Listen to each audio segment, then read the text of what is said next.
Hi, let's talk about when and how to start a team. There are two types of strategies when it comes to team building. The first one is the traditional, let me build a team, recruit some buyer agents, have an assistant, maybe two, and ramp up my production. So a team is a vehicle to create leverage to scale up your business. There are only so many transactions you can do by yourself. And if you're going down that route, then you have to be aware that your job now is to be a rainmaker and to generate business. And until you get to the point where you have more business than you can handle yourself, it absolutely makes no sense for you to start bringing on buyer agents that are going to get your buyer side transactions and in essence get 50% of the commission on those. So the first step in building a team and the second perspective is a team, a virtual team that you can start immediately even if you are a new agent. What do we mean by that?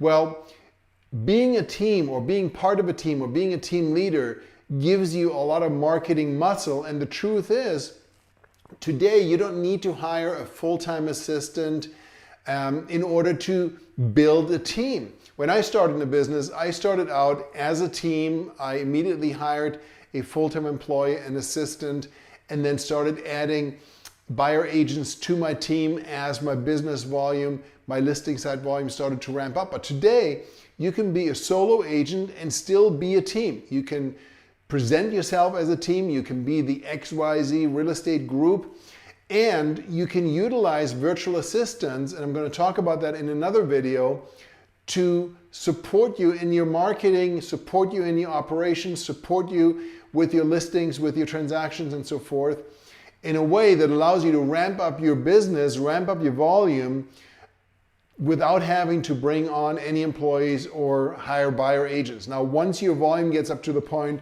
where you need to bring on more people because you're missing out on opportunities, then you can go down the traditional team building route. But for starters, there are virtual assistants, there are ISAs, there are companies that provide these services, there are listing coordinators, there are transaction coordinators.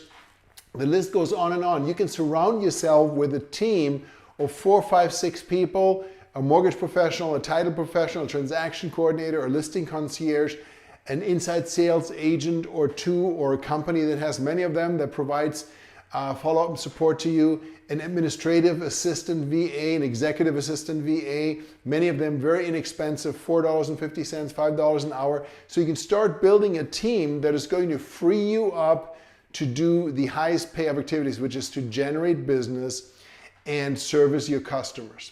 I hope you found this helpful and it gives you some things to think about.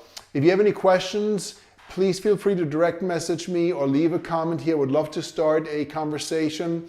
And I'd love to ask you how you are working on the team building aspect. Do you have an assistant?